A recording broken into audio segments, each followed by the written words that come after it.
الحياة مليانة دروس، والقصة اللي هحكيها لكم النهاردة هي واحدة من أعمق الدروس اللي ممكن تسمعوها.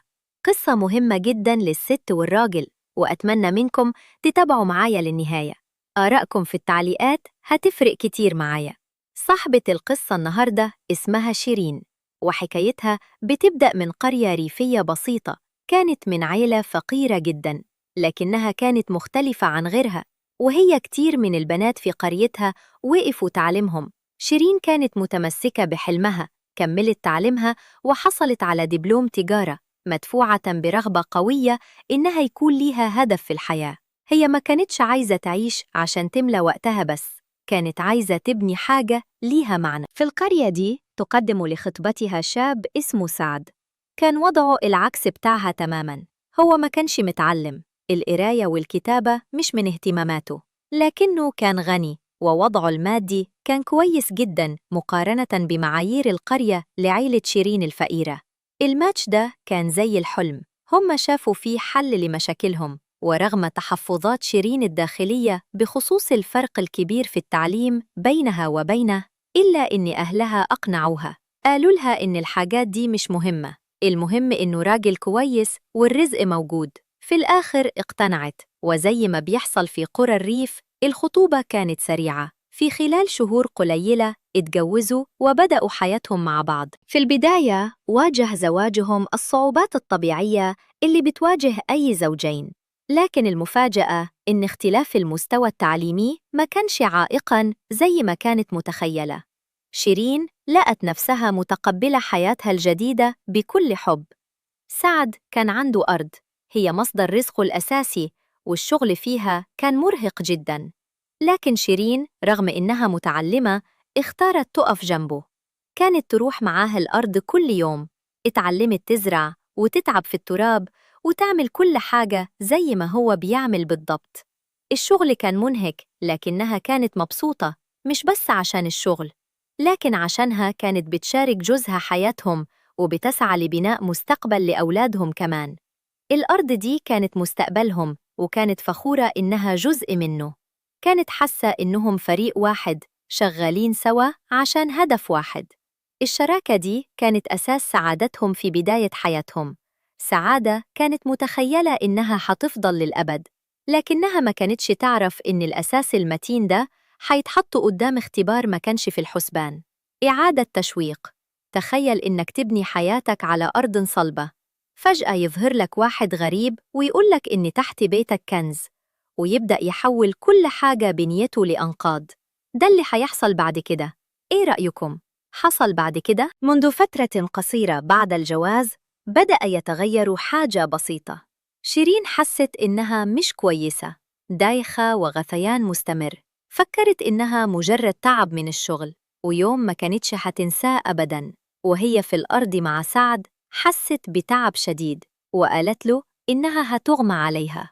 بص ليها وفجأة سألها إذا كانت حامل. الفكرة دي ما كانتش حتى في بالها. ضحكت وقالت له أكيد دور برد. لكن اليوم اللي بعده راحت للدكتور وتأكدت كانت فعلاً حامل. الفرحة كانت كبيرة جداً، ركضت لأمها عشان تفرحها. اليوم ده كان من أسعد أيام حياتها. بعد شهور جابت بنتهم الأولى وسموها شهد. استقرت حياتهم بشكل جميل، كانت بتشتغل معاه في الأرض طول اليوم، ولما يرجعوا البيت كانوا متعاونين في كل حاجة. هو كان يساعدها في شغل البيت زي ما هي بتساعده في الأرض. كانوا يطبخوا سوا، يتكلموا عن يومهم ويخططوا للمستقبل. مع الوقت شيرين بقت العقل المدبر في شراكتهما. كانت بتقرأ عن طرق زراعة أحسن وبتقترح أفكار جديدة، وسعد كان بيقدر رأيها، كان بيسمع كلامها ويثق في حكمتها، وكانوا ياخدوا القرارات مع بعض. علاقتهم كانت قوية، وجوازهم مش مستقر بس، لكنه كان ممتع بجد.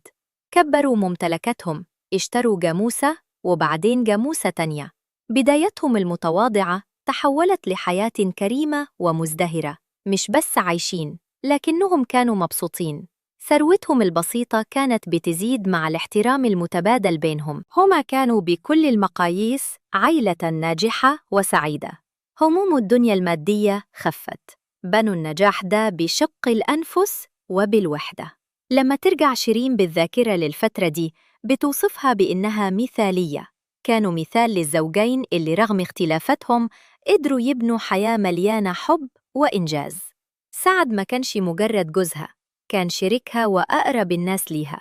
الراجل اللي كانت في الأول خايفة إنها ما تقدرش تتعايش معاه بقى مركز عالمها. كانت بتحبه وبتحترمه وممتنة جدا للحياة اللي بنوها سوا. لبنة لبنة من تراب قريتهم البسيطة. كانت الحياة زي الحلم، بس الأحلام زي ما احنا عارفين أحياناً بتنتهي بظل غريب يدخلها. كان عندهم كل حاجة، الحب، الاحترام، وحياة بنوها بإيديهم. لكن فجأة راجل من القرية المجاورة دخل حياتهم وجاب معاه سم بطيء ابتدى يهدد كل شيء بنوه. مين كان الراجل ده؟ وإيه اللي عايزه بالضبط؟ راجل جديد دخل حياتهم من قرية جنبهم.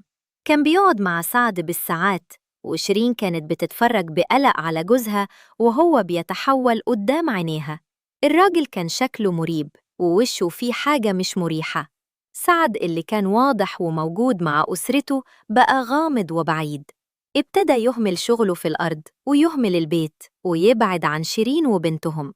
كان يختفي مع الراجل الغريب ده لساعات ويرجع بعيون شايفة حاجة بعيدة. راجل مشغول بأفكار رافض يشاركها. صبر شيرين خلص في يوم وهما في الأرض. سعد اللي كان مهمل شغله أول ما شاف الراجل ده جري وراه وساب كل حاجة. واجهته طلبت منه يعرفها السر.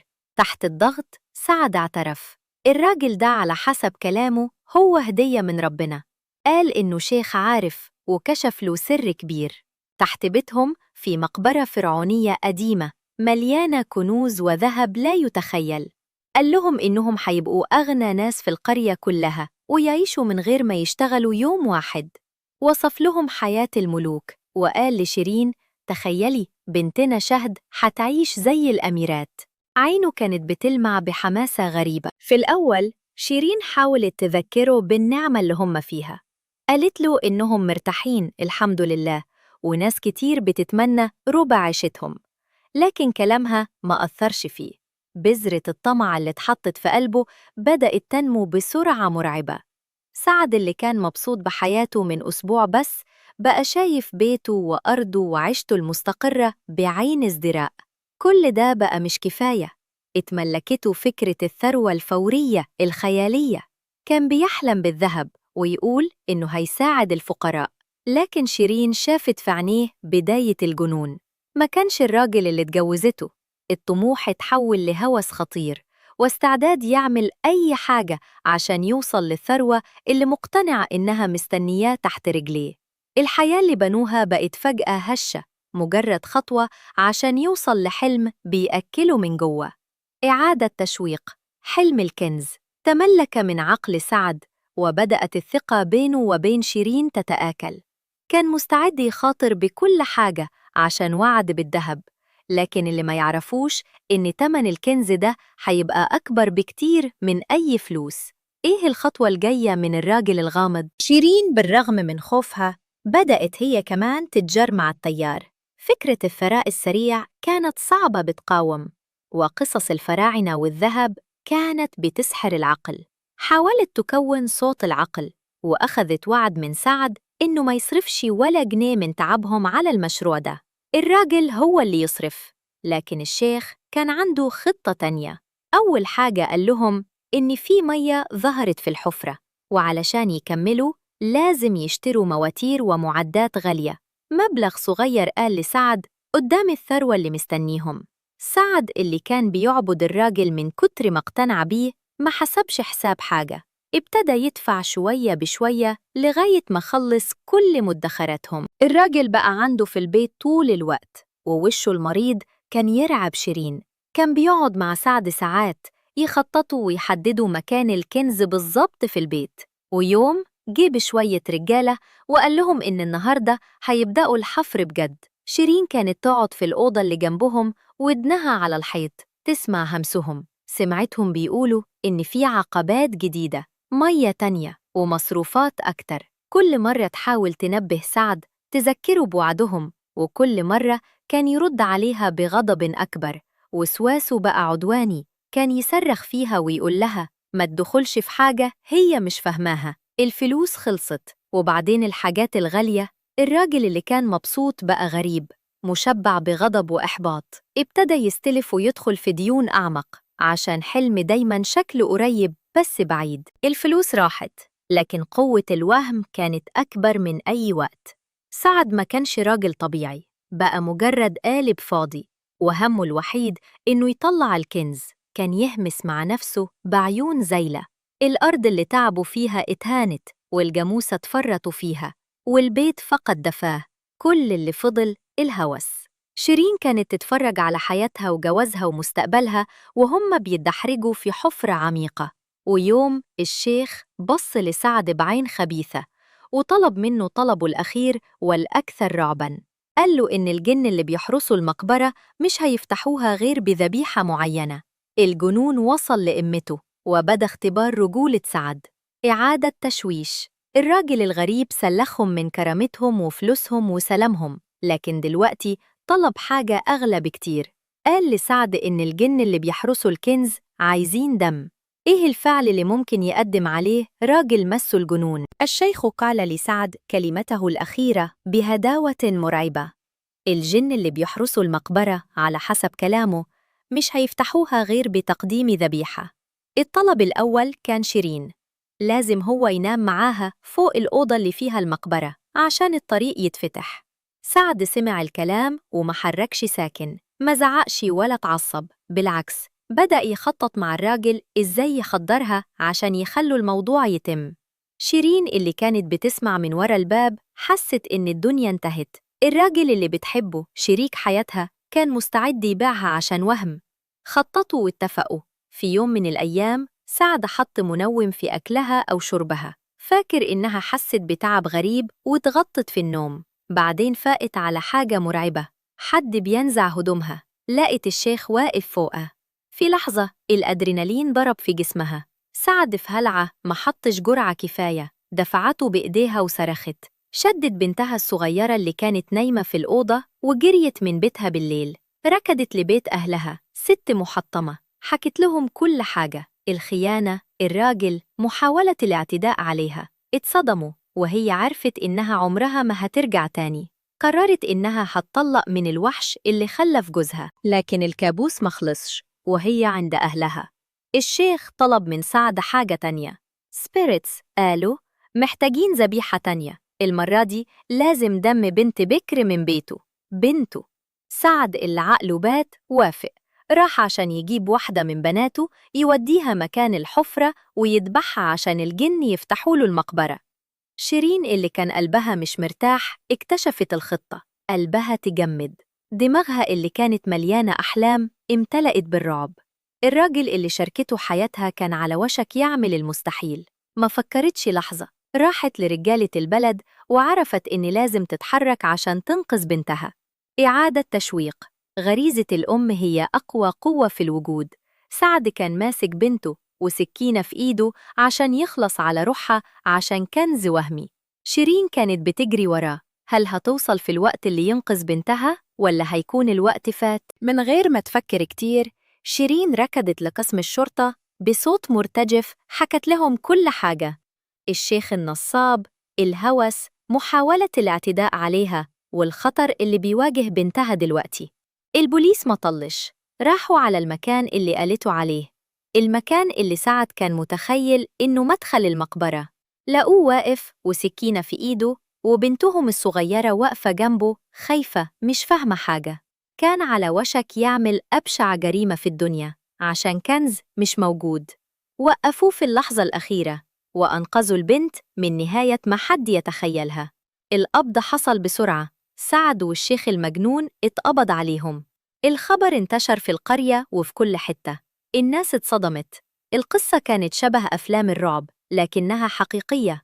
التحقيق مع الشيخ كشف إن وراه تاريخ طويل من الجرايم. كان نصاب محترف بيعرف يتلاعب بجشع الناس ويستنزفهم، ومع الوقت كان يطلب منهم حاجات أسوأ وأسوأ. خرب بيوت كتير قبل كده، لكن الجريمة دي هي اللي كشفته. بالنسبة لسعد الحكم كان واضح، أفعاله، التآمر على زوجته، محاولة قتل بنته، ما كانش فيها رحمة.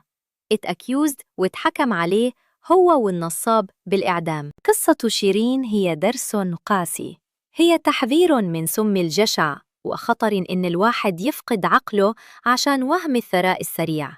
بتعلمنا إنه الإنسان الصالح ممكن يقع بسرعة لما يتخلى عن مبادئه ويصدق أي حد. جوزها اللي كانت بتحبه وتحترمه كان مستعد يضحي بكل حاجة، شرفه، مراته، وفي الآخر بنته، عشان سراب. الكنز ما كانش موجود أصلاً، كان كذبة كبيرة، فخ محكم مبني على الطمع. شيرين خسرت جوزها وبيتها وحياتها المستقرة، لكنها كسبت حكمة كبيرة عن قد إيه الثقة ممكن تكون هشة. أتمنى القصة دي رغم صعوبتها تكون تذكير قوي لكل واحد فينا. شاركونا رأيكم في التعليقات. لو وصلتوا للنهاية ادونا لايك تقديراً لشجاعة شيرين وعبرة القصة.